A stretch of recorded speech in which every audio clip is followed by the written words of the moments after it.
Hello, hello. Happy Tuesday, everyone. I am working to get everyone in the waiting room admitted. I'll just keep pushing this button. We had lots of registered participants today.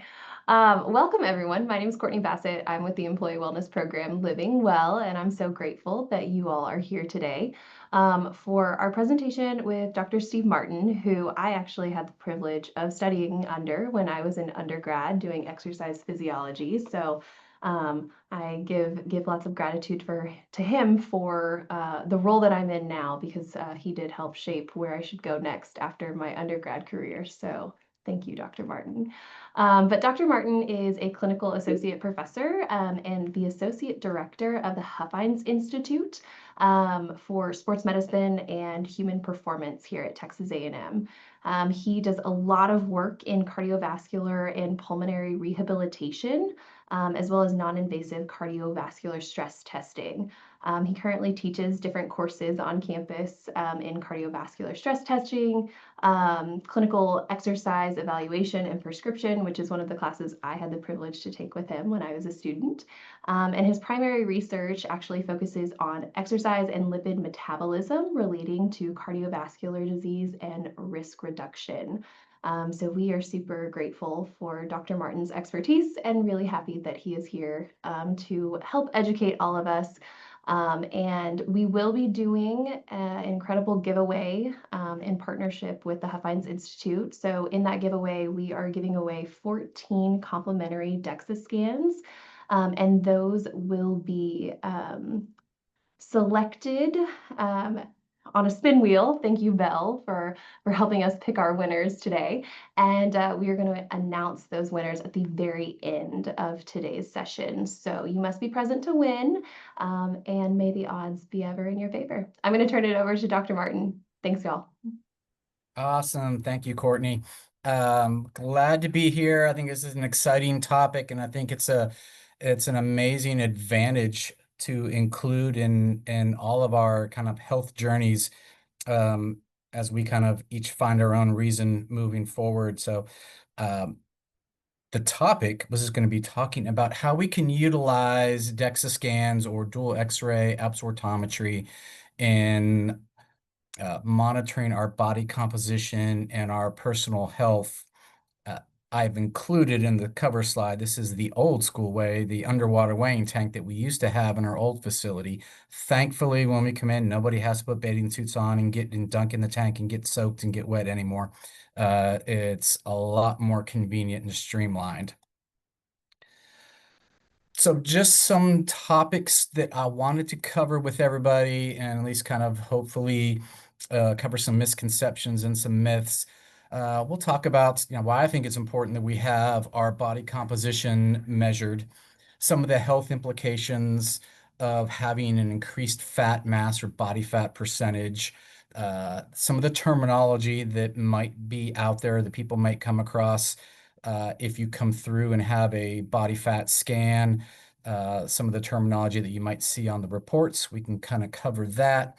And we'll talk about the DEXA scan process as well, as far as what the background and the kind of the black box equations that Hologic uses and how the assessment progresses through. And then wrap up at the end some standards of body fat percentages for health and some of the misconceptions that are out there and what you actually will see with the report that we give you from the DEXA scan and the company itself, instead of what you might find out on the internet if you start searching what healthy body fat percentages are. So why have your body composition assessed? I think it's important and upfront screening and monitoring. If you think about screening, that's where we are now. A snapshot in time. We all have our own starting points. It's very humbling, but it's at least we have a baseline from where we can then track our changes as we kind of progress through our health journeys. So the screening portion is just where are we?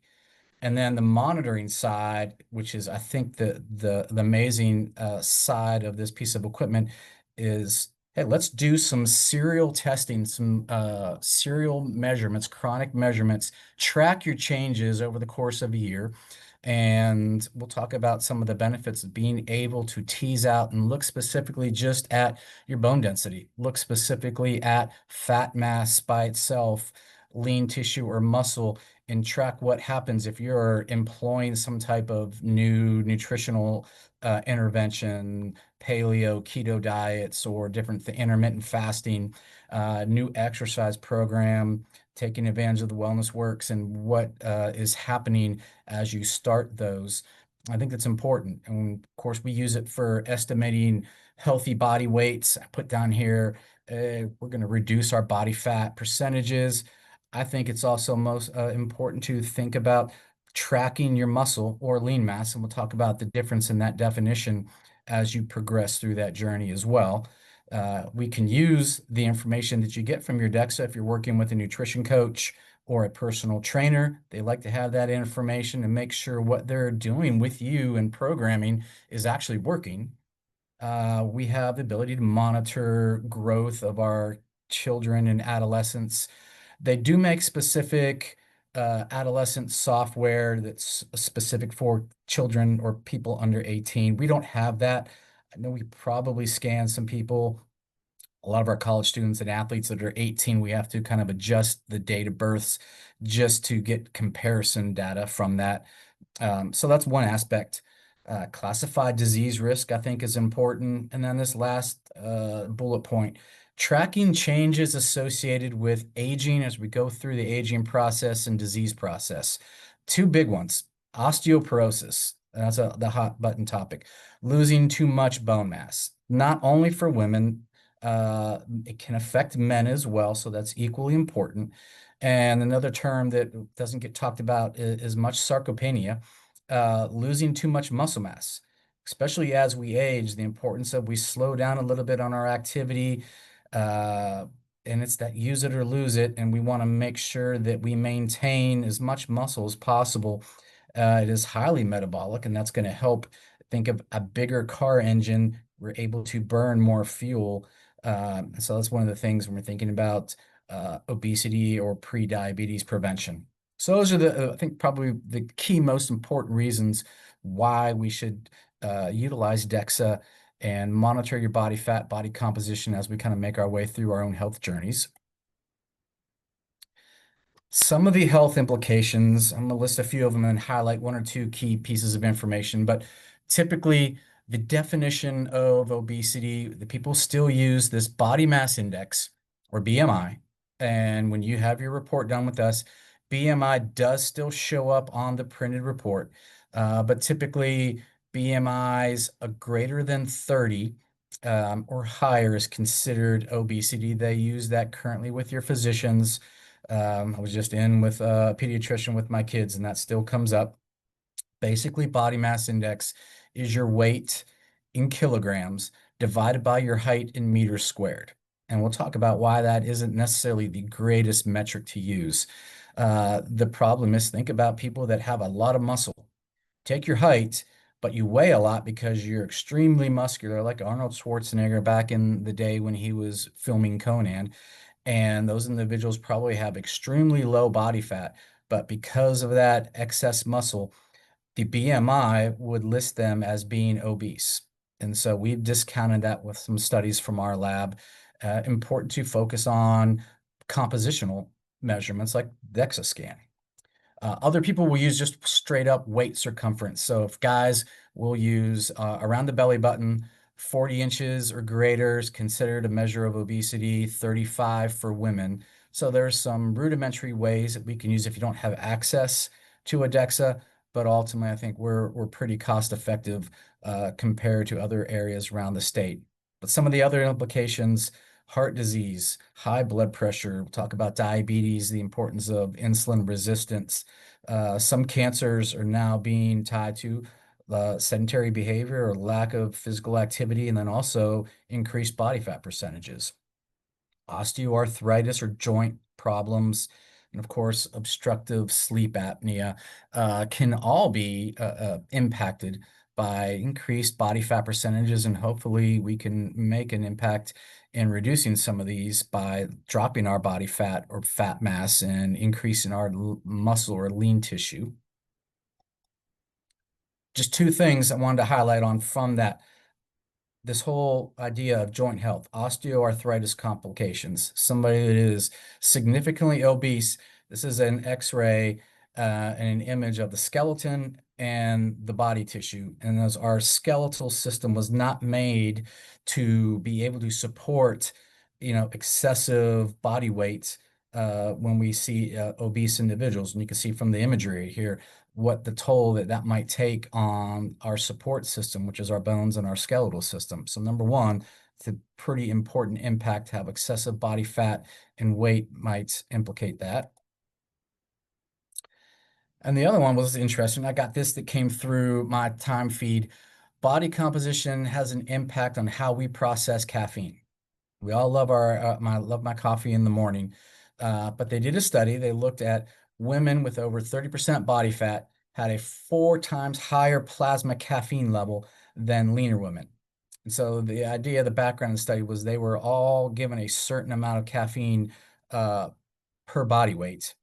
So you can have people with the same weights, just different body fat percentages. And so what they found was individuals with higher body fat, when they measured serial blood draws afterwards, still had elevated caffeine levels compared to people that were leaner. Here's the issue with that. The more fat we have slows caffeine metabolism. It's like this reservoir. And also there's an altered liver enzyme activity, which processes that. So the issue is the more fat we have, potentially longer stimulant effects, which aren't always great. Think constrictive effects, increasing blood pressure, stimulating effects on the heart as an organ that creates excess work. So just one thing that maybe people don't think about by having elevated or excessive body fat percentages. Those are just two that I came across recently that I thought I would mention. And kind of the next topic, thinking about, well, what is your definition or body composition, or what might you see if you go somewhere else or you come through our lab and you have a report? What are some of the terms or variables that you will see in some of the highlights? So number one, there's this difference between lean mass and, of course, fat-free mass. And so when we say lean body mass, it is not the exact same thing as muscle. Sometimes people throw that around, and muscle is just our muscle. Lean body mass and different places and different software do things and run things a little bit differently, but they contain this, call it essential fat. And essentially, we all have essential fat, which is protective in bone marrow, around nerves, reproductive organs. So there's going to be a difference between men and women when it comes to essential fat. Some of that fat that's inground into the organ itself that's hard to tease out. So when we say lean mass, that is going to contain some of the important or essential fat in order to live. The storage fat, typically what we don't want to have in the abdominal cavity and the adipose tissue, subcutaneous or right below the surface of your skin, that's separate. So just to make that clarification, muscle is a component of lean body mass, but also has a small component of essential fat included in there. Fat-free mass is literally your body mass excluding all extractable fat. So that is literally fat-free tissue. And of course, the difference between those two variables with men and women in the reproductive side of things, and men have a lot less essential fat than women, but women, it is a necessity for that. So it's just one thing to highlight. A little bit harder to make changes in that essential fat. What you're going to see and what we hope to do is make alterations and changes in the storage fat and adipose tissue and subcutaneous fat that's below the surface of the skin, which is impacted by diet and exercise. So lean body mass, vastly different between males and females, but I wanted to at least highlight those terms when you see some of the definitions. Muscle is included as a component of lean body mass. Another big one, I think, is this android-gynoid ratio. So think apple pear. Android is the abdominal area, gynoid is the butt and the hips. When you get that value, when you look at it on your report, we want that to be less than 1 as far as a ratio. I want less fat in the abdominal area, and ideally, if it's going to be on my body, I want more in the hips and butt and less in the abdomen. Think disease risk. There's more correlating data that show abdominal body fat tied to heart disease, diabetes, different metabolic diseases. So we do get a measurement of that. And another big one that's unique for our program that is a special software package that not every DEXA has. This is visceral adipose tissue. So this VAT area, and this is an area, it's the fat that is deep down against your organs, and it's the most dangerous compared to what's below the surface of your skin, or we like to say subcutaneous fat. So this is typically right around, if you isolate the belly button area, and we go and take a slice all the way through the body, that deep down inner organ fat in the central abdominal area, that is the most dangerous. And fat kind of has this, it occupies certain amounts of space, so this adipose tissue, and that's what we're measuring, is how much space is this type of fat occupying in that region. We are taking our measurements. When you get a value, and it's centimeters squared, when you get a value, what is considered normal is under 100. And so if we see that value, and some people can be very, very lean, low body fat, but the fat that they do carry might just happen to be in that central abdominal area. So that's one area that they need to work on, which is nice to be able to have that identified and try to target that, because that type of fat is known to secrete different proteins and inflammatory markers that kick off a lot of the disease processes, heart disease and metabolic diseases. So we are able to get that measurement for you from the DEXA, make you aware of that, and then we can track that as we go through our serial measurements every few months.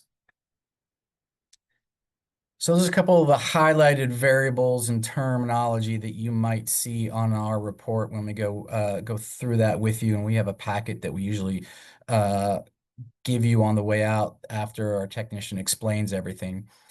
Some of the indirect methods, I just have these listed. Even though our talk is about DEXA, you'll see a lot of names on here that you might be familiar with: skin folds and circumferences, and bioelectrical impedance, where you're standing on a scale. We're focused on DEXA, dual X-ray or dual-energy X-ray absorptiometry. All the bulleted items here differ cost, testing requirements, accuracy, technician skills. But for us, and for you to understand that by far the DEXA is going to be the gold standard and the most accurate based off of technology. And sometimes that's reflected in the cost when you see that either in Houston or in Austin for what some of the charges might be. So here's what the DEXA looks like. And some of you may have had a chance to have a DEXA scan already. It was developed primarily for bone density measurements. And then as an afterthought, hey, we can actually use this by assessing different tissue types and actually get information on body fat. And it became more of an athletic sport performance occupation type of interest, where now most colleges and Division I programs have a DEXA scan on site in NFL teams as well. So it was initially designed for spinal osteoporosis and bone density issues. The way it works is it has 2 different energy level X-rays. And I won't scare you by using the term X-ray, but if you look on where my highlighted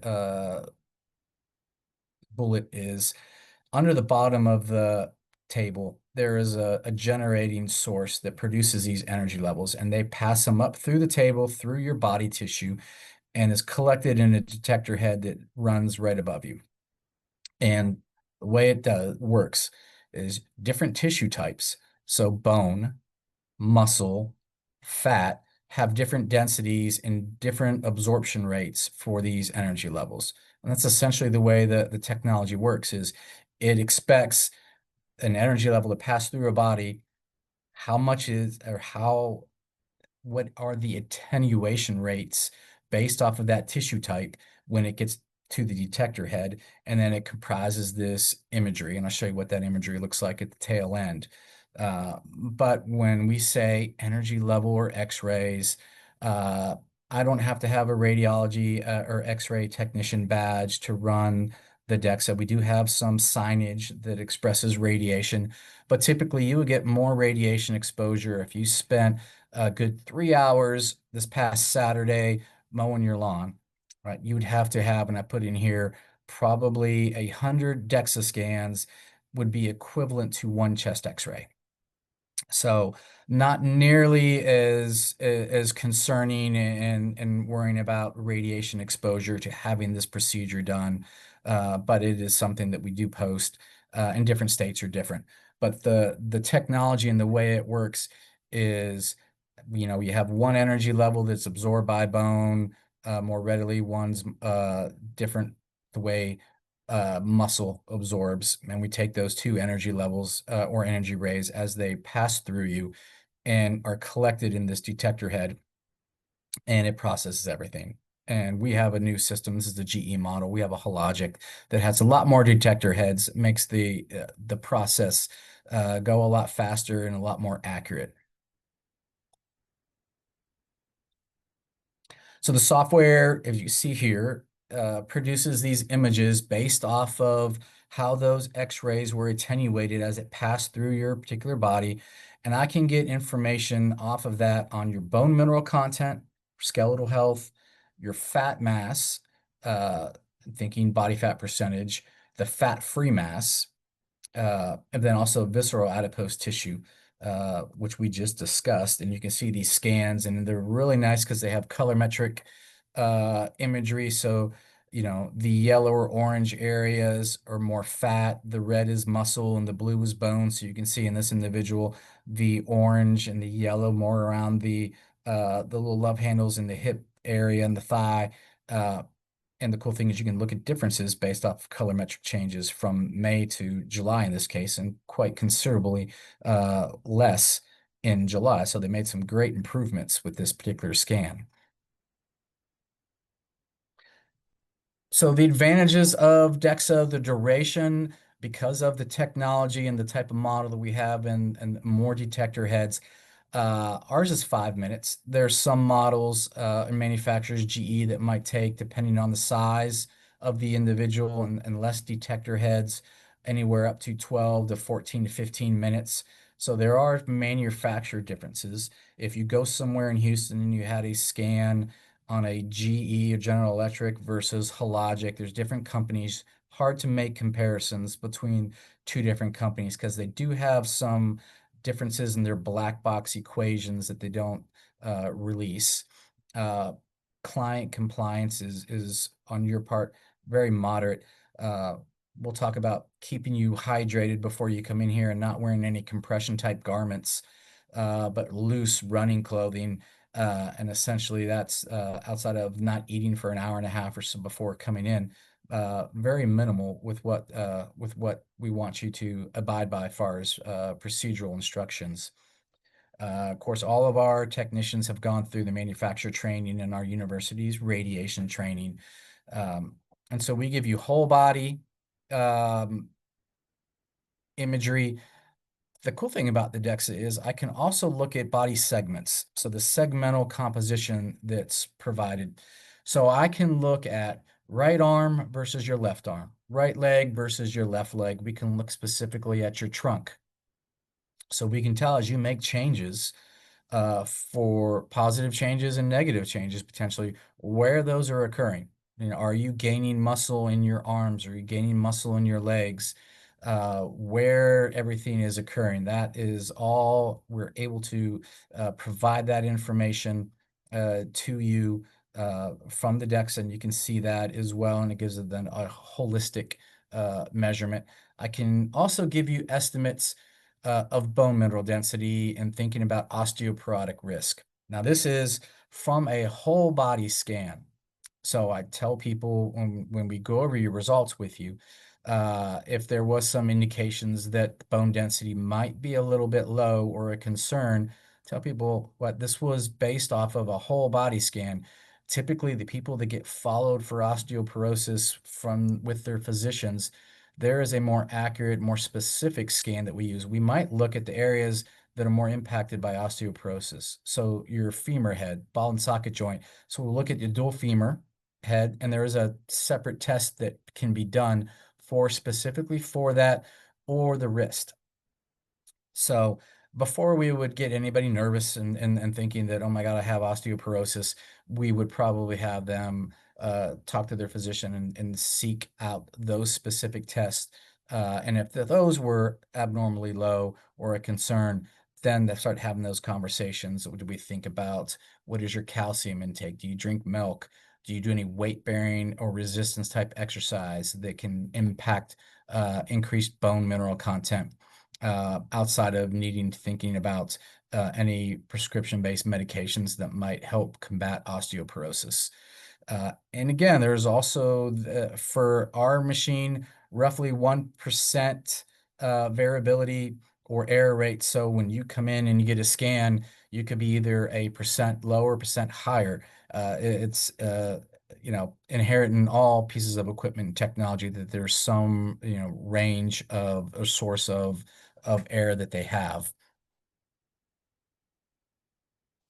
So we talked about variability between measurement devices and software versions. So even in the same company, if you go to somewhere else and they also have a Hologic machine, but it was a different model, hard to make comparisons between your results because some of them have different detector heads. And we saw that here and at my colleagues at UT in Austin when they went from one device to the second device that was more accurate. They had more detector heads and they rescanned athletes and they got different results from still a DEXA. Well, it was because it was a more accurate piece of equipment now with the technology improvements. So there is that. So we caution people with making comparisons between different manufacturers and then within models. Radiation exposure, put low. It was somebody that we had that I would say that probably knew that they were pregnant or just had a diagnosis that they were pregnant. Probably not a good time to go through and plan to do multiple scans over the next couple months.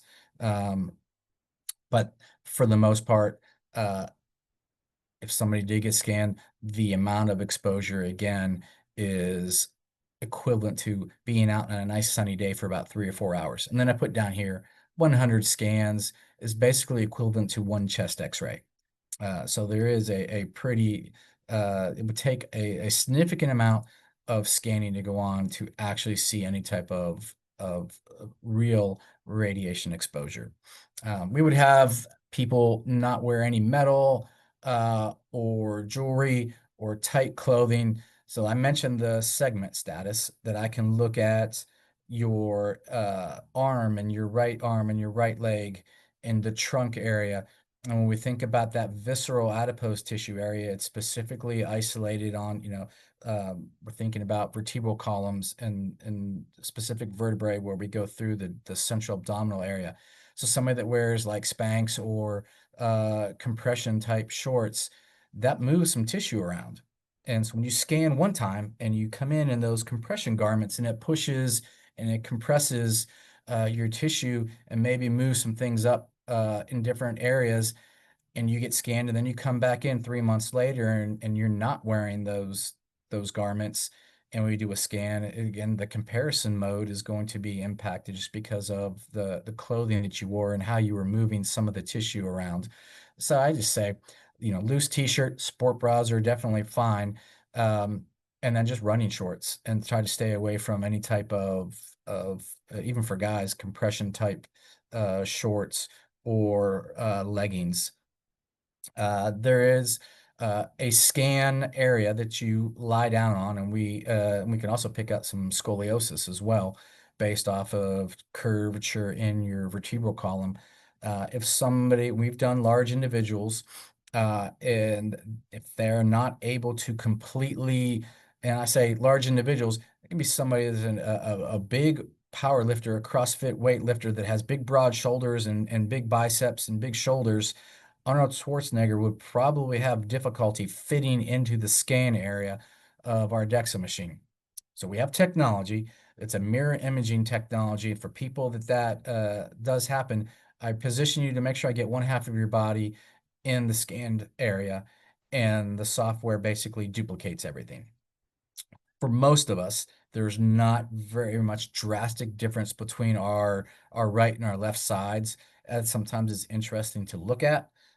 Typically, dominant arms, might have a little bit more muscle than a non-dominant arm. Uh, there's some data out there with some of the athletic teams, people that have been injured after they've had ACL injuries. They've gone back and looked at their DEXA scans and come across discrepancies, symmetries, or asymmetry issues between one side of the body by a significant amount. Um, Not sure how that actually happens, but they were prone to injury. Also useful for if somebody did get injured. But if you got injured and God forbid, you tore your ACL, you could come in, we could scan you. That's what we do with our athletes. They get scanned. Over the course of the journey of their recovery, there's going to be some muscle atrophy because of lack of movement and training that you're able to do. But if we want to see where you're at in return to play, and did we build you back up to where it was right when you got hurt, you can use the DEXA scan. And we can look at your right leg and your left leg, and we can look at here's your scan the day that you got hurt or within 2 or 3 days. This is the amount of muscle you had in the injured leg. Uh, Going back to where we feel like were you able to get to where you were before you injured or to return to play, we could chart your progress and scan you along the way and track and make sure that we do get that lean muscle or lean tissue and muscle back equivalent to where you were on the day that you were injured. And still, DEXA is the only way that we can get that information from you.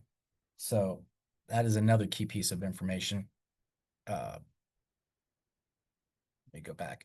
Diet and activity. It's very hard. I wouldn't want you to work out and get real sweaty before you came in for your DEXA.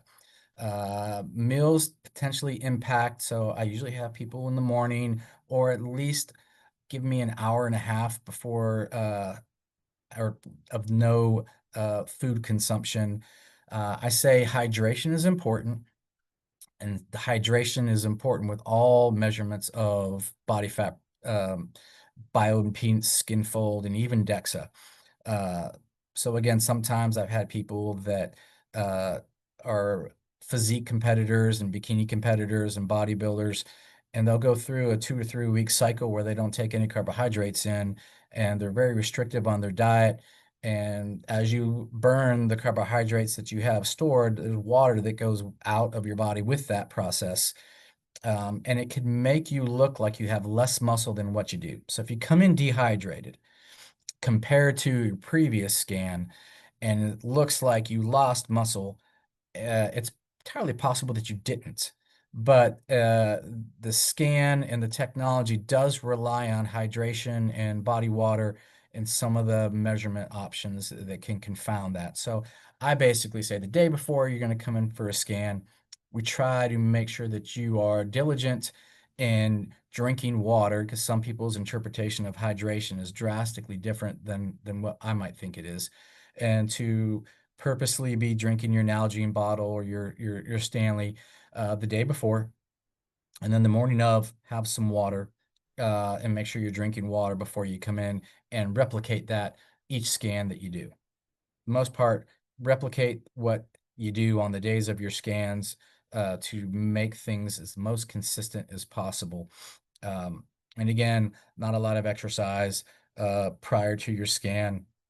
There's some fluid shifts that can happen when you exercise that might see some slight changes in the body regiment or region areas. But for the most part, very minimal. I might have you withhold any calcium supplements for 24 hours before you come through if we were really worried about osteoporosis. Outside of that, quick, harmless 5 minutes of actual scanning, maybe a couple minutes of data recording. So it's a very quick process to have completed. So relative body fat standards, healthy ranges. I'm going to talk to you about what we actually do with the DEXA and what might you see online. So there are some general healthy ranges for males. 13 to 19% body fat is kind of in that healthy range. Women, 20 to 29%. I have some breakdowns of athletes are athletic, good, acceptable, what's considered overweight. A lot of what you might find online, if you start researching and looking at body fat percentages and what that means, those were comprised from underwater weighing and possibly skin fold data. And so I know Butyl on campus has a bod pod. Bod pod is the same technology as underwater weighing. Underwater weighing, you're displacing water with your body mass. The bod pod, you displace air. And so there's a technology that surrounds figuring out there's a little more sources of air compared to the DEXA scan. So I will talk to you about what we give you with the DEXA scan as far as values, and it's not anything. I still kind of like these ranges, but we're going to give you percentile rankings from a massive population database, so you can actually compare yourself and think about how those numbers impact your what you think, and we'll kind of give you our interpretation of that. So here is a picture of one of the scan printouts. And I'd mentioned before that we will give you information on bone mineral density that goes through, and that was what the technology was specifically generated for. And when you go through it with our technician, as we look through this, and you can see the skeleton on the imagery there, you're going to get information on T-scores and Z-scores. And if you've had scans done before, T-scores basically compare your information, depending on how old you are, to a young, healthy adult. And that's typically what the T-score does. So I'm 54, so I will have a T-score value that is comparing, well, how do I stack up against a 30-year-old kind of reference individual, gender specific. So that's what the T-score gives you. The Z-score is age matched. So that's a little bit more specific. So I want to know, how do I compare to men that are my age? And that's the either age match when you see the AM or the Z-score, right? So Hologic uses a 2008 massive database from NHANES, which is the National Health and Nutrition Examiner study, a survey study that they did. I'm not even sure how many participants that all had DEXA scans. And so basically we give you percentile rankings, and we'll tell you when you have your result based off of your age matched, when you're comparing to people, your gender and your age, percentage-wise, how many people percentage-wise have more body fat than you do. And so there's a kind of a better way to look at how is your values comparable to other individuals your age. And then, of course, the T-score gives you that comparison to a reference individual, which we found out most places between 24 and 30 years of age. Some use 25, some use 30 as their T-score comparison. But down here is nice. That little bullet point there is that individual snapshot for bone density. And typically the middle line is the average. And then we do a standard deviation above and a standard deviation below. And that's where they are. And the idea is for bone health, and he is above the average, that we would want somebody, if they continue to live in a healthy lifestyle, we're active, weight-bearing type activity, nutritionally, we're, cognizant and thinking about their calcium intake, that each year that they came back, they would stay horizontal all the way across. You can see as we age, there is a drop-off, and typically what happens with aging and bone health. And so we try to avoid that. And so individuals that we might have in the scan that pop up below the average or even down in the peach area, a standard deviation below, not to get excited, but we would probably want to have you perform a more specific scan of your wrist or the dual femur heads and see what that tells us before, because it can be quite different, and those can be fine. And it's just that using the total body scan to look at bone density is not as accurate. And then, of course, here is the body fat side of things. So you can see the colorimetric portion. Everybody that gets scanned looks like the Michelin Man. So all you see the tissue. This side, we had all the skeleton. Nice, thick, bright bones. Probably have a very strong bone mineral content to those. Sometimes we're able to see some slight curvature depending on how we line you up on the table. The scanner is not very specific to see previous bone breaks, but if somebody did have implantable devices, rods, pins, uh, screws, those will actually show up on the DEXA scan. And then, of course, the tissue side of everything. So here's where your bone is colored in blue. The muscle is colored in red, and then the orange and the yellow is considered fat tissue or fat mass. And so you kind of see, as this individual will have a serial scan done, the comparisons that we do. But I wanted to include this to show you the segment analysis. So we have the left arm, the right arm, and the breakdowns, the android and the gynoid percentage breakdown. So the apple pear shape with that. Unfortunately, I told you that the BMI is still on there. So we're going to have you ignore that. And for some individuals, BMI comes out great. For others, it's going to be highly inaccurate. But when you look at the adipose indices or fat indices, you're going to get a total body fat percentage, and then you get your percentile rankings with age matched and the young normal or the T score and the Z score. There's the VAT tissue, the visceral adipose tissue area, and this individual was right at the upper 90s. And I told you before that we'd like to see individuals below 100 when we're thinking about the area that fat is comprising in the body. Fat takes up a lot more area than muscle. And there on the scan, you can see the area, the slice, and there's the VAT, and that's exactly where we're targeting and what the scanner is analyzing all the way through deep down into the organs for that measurement. And then, of course, some other values for visceral adipose tissue. I mentioned we don't love BMI. I don't like to use that at all. There are some other metrics that people mention, and the problem with BMI is, well, based off of your height, man, if you're really muscular, you're going to weigh more on the scale, and that's going to make you appear to be obese when you're not. You're clearly not. They have other fat mass index and even lean mass index or lean indices that are gaining some popularity that we will give you some information on. So maybe more appropriate to look at when I do your scan and we come up with your fat mass, we take fat mass only and compare it to your height, your stature. That might be more accurate to look at health. And so we have some recommended ranges for that in our report that we go over with you.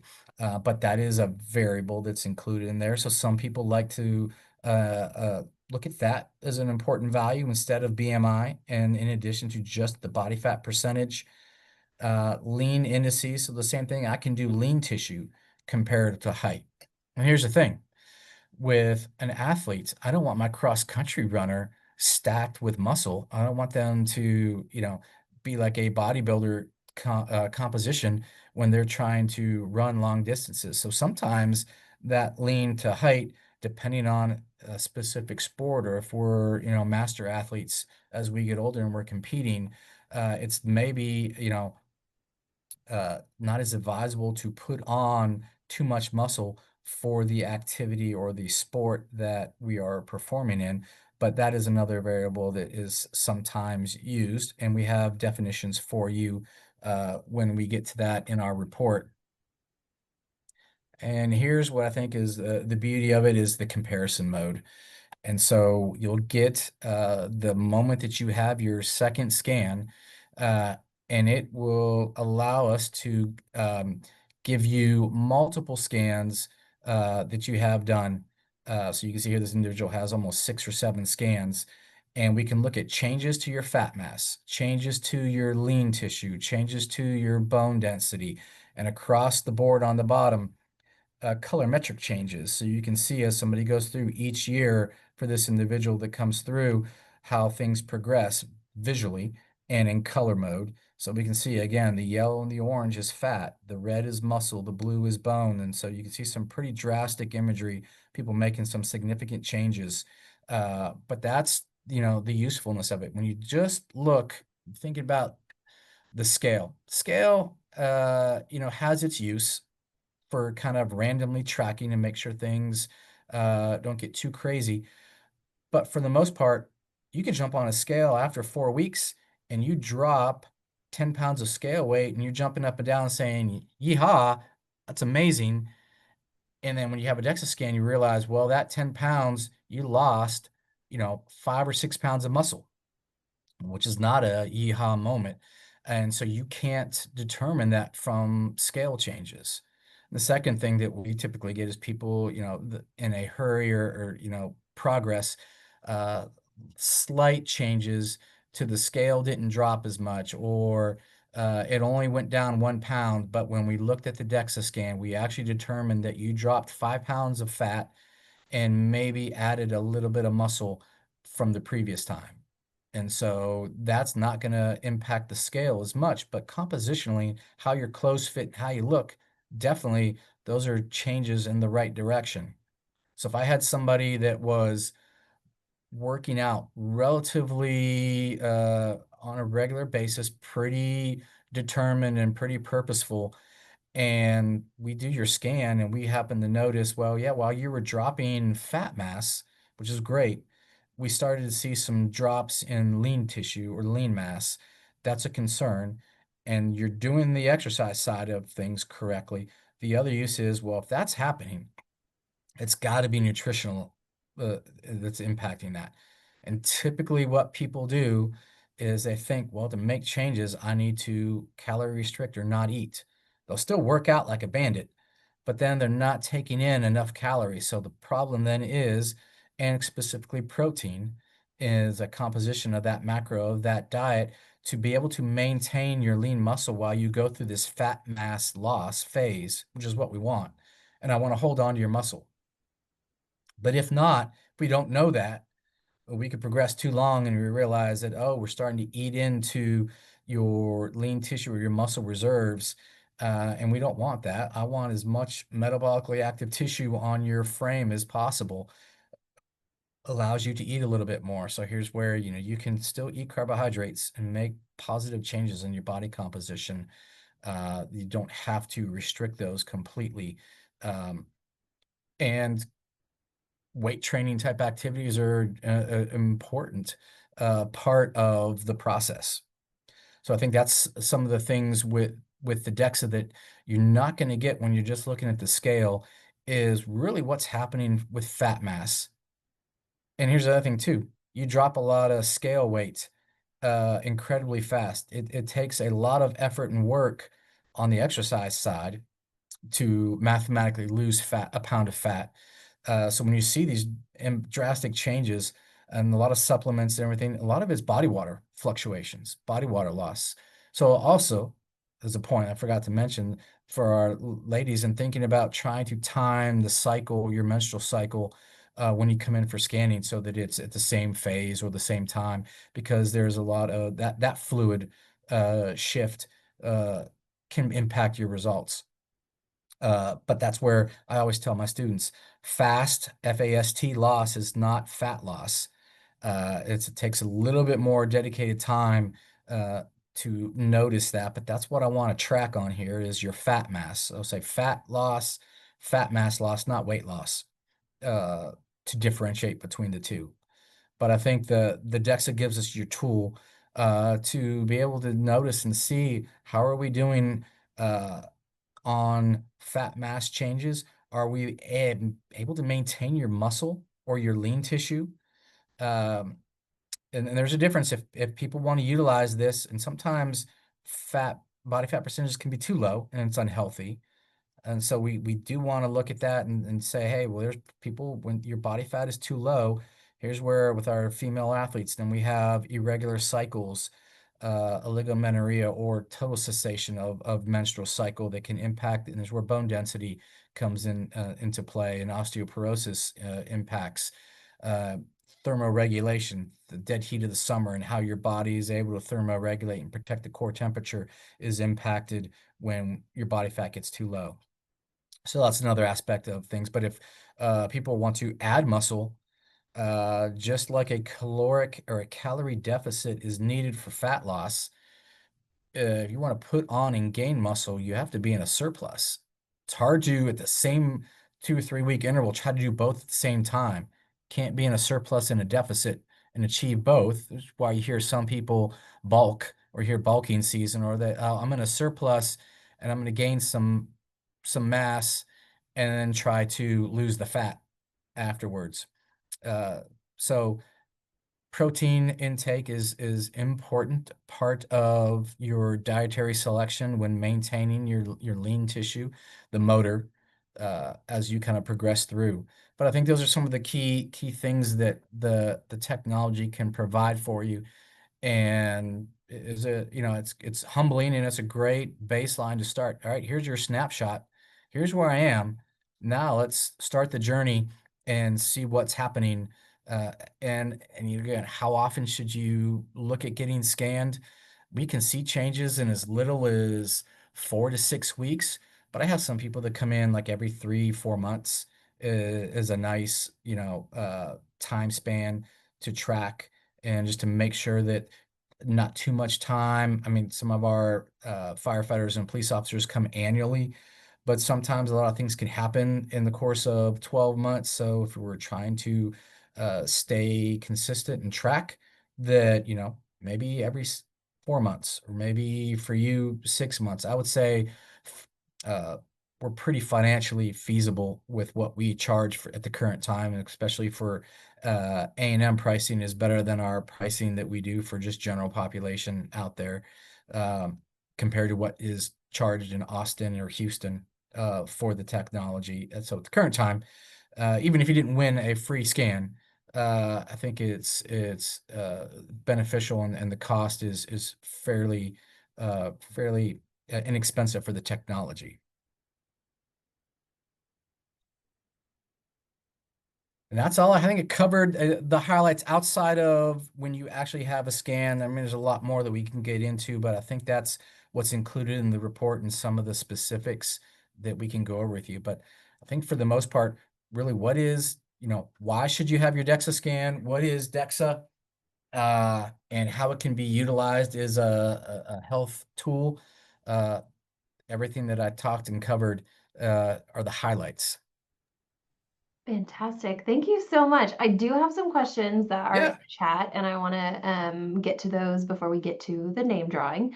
If somebody happens to have a spinal cord injury and they're in a wheelchair, how could they get a DEXA scan? Is that possible? Um, It was so you have to lay flat. We have to lay flat on the back. So that we'd have to probably have some discussions just as far as being able to, mobility, getting them out of a wheelchair and onto the table. The table does drop down a little bit more to make it. I mean, our whole facility is ADA compliant. Uh, Probably need to have some probably just additional discussions on assistance to get out of the chair. Is there any assistance from the individual, or is it completely relying on a health aide to kind of do the heavy lifting and put them in place? And can they lie flat uh, for at least 5 or 6 minutes? Fantastic. Thank you. Another question was I have read that as we age, muscle loss is a common occurrence. About how much muscle mass do we lose over time? Ooh, they are correct. right? And so the aging, especially as you get over the age of 25, it's dependent on what we're doing with ourselves. And so, I think we can stall mark that loss. Off the top of my head, I think it could easily be 1 to 3% per year, if I'm not mistaken. And here's the problem. And I always tell Courtney remembers as a student, junior, senior level, and even some of my graduate students, they're all at the prime. And so they're, working out whenever they want. There's no, when you get married, when you start and life hits you in a real job, and then all of a sudden kids, and the next thing you know, finding time to work out and be active is a little bit more difficult. And it takes more planning, but and it is not, it takes some work. However, putting things in our mouth, that never changes. That's easy peasy. So a lot of what happens throughout those years is backing off of physical activity and still maintaining dietary consumption is a contribution to that. Use it or lose it, as far as the muscle side. But there is some, and I'll talk about the guys too, is important. We talk about hormonal health through the ages. We do lose testosterone men, as we go through the aging process, and that will drastically impact lean tissue and muscle mass. Probably not a bad idea to visit with physicians and check testosterone levels for men. I've had a lot of individuals find out shockingly in their late 20s, early 30s that they were red flagged low on testosterone when we don't typically think that. And so there are ways, just like with women thinking about hormones replacement, we can do that with men as well. But that also potentially can impact our muscle. And we know that the loss of muscle through the aging process, increased fall risk, and that can be impacted possibly by, here's where the strength training and the resistance training, not just cardio, come into a play as an important component of that. Um, we have like 1 more minute, so if you have questions or have time to stick around as we look through these following questions, fantastic. If not, I want to be respectful of your time. I hope you all have a wonderful day. I hope you learned lots. If anything, now you know that the Huffines Institute is an available resource to faculty and staff on campus, and you can reach out to Dr. Martin directly, and his Mhm. team can help you all get something scheduled. This is a really great tool to utilize as regularly as you feel the need. So thank y'all all for coming, and I'm going to see if I can find where all my questions are that y'all sent in, and we'll see if we can get those answered. Okay. Sorry, I'm scrolling. All right, so if somebody had a DEXA in 2016, would those still be on file, Dr. Martin? If they, I'd have to check. So we did change manufacturers. That's what I thought. I thought y'all changed manufacturers, so maybe they might not be in there So on the depending on, timeline. I think that I got my new Hologic in like 2018 or 19. So it's possible that probably not comparable. And she might have the results, or they might have the results, but I wouldn't use it against what they would have here. Just start fresh. Perfect. Okay. And then is doing a DEXA scan okay for those with lymphedema? To my knowledge, there's no real, you lie down there. I mean, there's no real radiation exposure to that. So I would go out on a limb and say I don't think there's any issues with lying down flat for 5 minutes and lymphedema. Uh, how that might impact the results, because that does influence fluid shifts in the body. But as far as risk or anything like that, it's not putting them at an increased risk to have the scan. Uh, yeah, I think they'd be fine. Perfect. Can a DEXA scan provide trabecular bone scores? Good question. I don't think they differentiate between the difference in bone. Okay.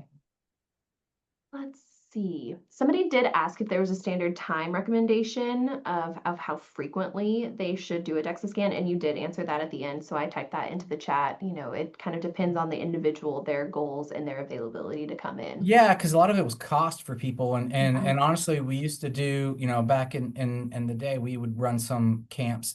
You could see some changes in as little as 5 to 6 weeks. Mhm. Now, if you had a budget, is it advisable to go that often, or kind of wait and maybe go like like a good 12-week period? Boom, check yourself and do that, which is typical. That's probably more feasible. Fantastic. Let's see some other questions that have not already been answered in here. Somebody asked for exercise. How much time should there be from end of the exercise period to when you go for a scan? Well, ideally, I would want you to exercise it all before you're coming in for that day, if we can plan it. But outside of doing some a real intense like 1 hour workout where they're running and lifting potentially, man, I would say at least a couple hours. And there's some slight, so we studied this. There's some slight changes to fluid shifts in the body when doing something like that. But if at all possible, if we were going to plan it, I would say, hey, let's pick a day where we can get you in before working out. Mhm. And that some people don't like, if hey, let's do it early morning so I can just not eat breakfast and come in and have it done, make sure and they're hydrated. But yeah. Awesome. Okay, I'm scanning through. It says, did I hear correctly that spouse/dependents of Texas A&M employees are eligible for different pricing? Yep, I give everybody the Aggie affiliate kind of, I include it. So did you go to school here? Do you have a parent, a child, one of those? Fantastic. All right. I've got all these winners' emails. Fantastic. I think, double checking, that might be all of the questions. Anyone still on have any questions that you want to unmute yourself or type in?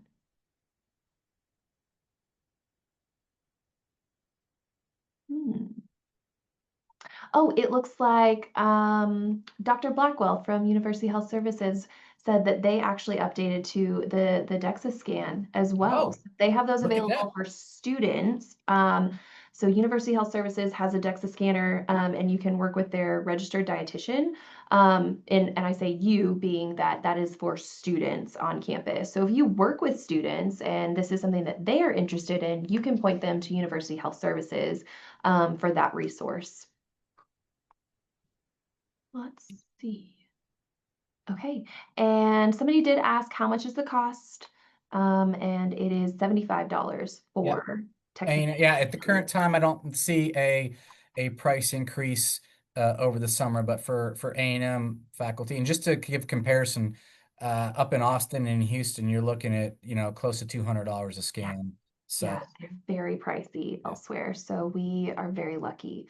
Um, let's see, I'm an RA grad student. Which resource should I use? It is totally up to you. I would say that both are great options. They're, I believe that, and let me check to see if Sienna is still on this call. I don't see her.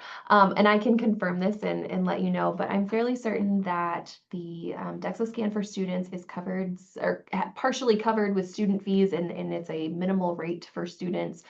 So financially, it might be more feasible if you are a student of Texas A&M and you are paying those fees to go through them.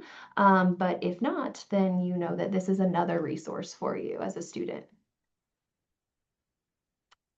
Let's I see. do have a student rate Oh, what is your student rate, Dr. Martin? of 55.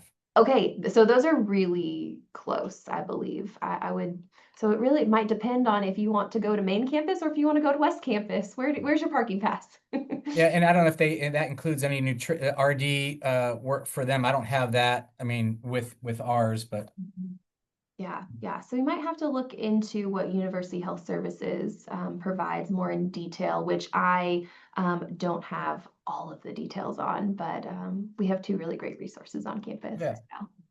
Awesome. Okay, that looks like all the questions that I am seeing.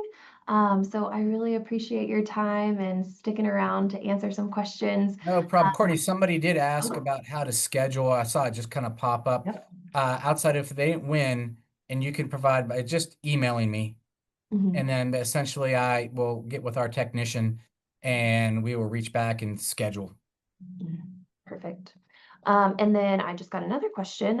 Is this something that somebody can use their health savings funds for through the university? No, I only the only payment options that we have in our Flywire is typically the credit card, and through that we don't deal in insurance or any unless one of those cards works as a credit card. Yeah, I think, let's see, I'm checking to see if any of my benefits friends are on here. Missy, you might know. Um, so if you have this health savings account with Texas A&M, my understanding is that it is a preloaded card that you get your money on, um, your health savings account card. And it might work on this, like it might get approved, it might not. Missy, do you have any insight on that? Oh, here she goes. Feel free to call our benefits team for more questions on that because they can help into it. Thanks, Missy. I appreciate you. I did just do a quick look online, and DEXA scans are FSA approvable expenses or eligible expenses, but whether or not it would go through billing it through A&M, who knows? But Ah, thank you, Shelley. I appreciate that insight. Perfect. Yeah, well, we can always talk to our benefits team on campus. So if that is something you want to look into doing, just call our benefits team and they would be happy to help you. So awesome. Thank you all again. I really appreciate your time, your energy, and your willingness to come learn with us. And I hope you all have a wonderful rest of your Tuesday. I will reach out to all of our winners directly and get you connected with Dr. Martin soon. All right. Thanks, Courtney. Bye. I'll take care. Bye.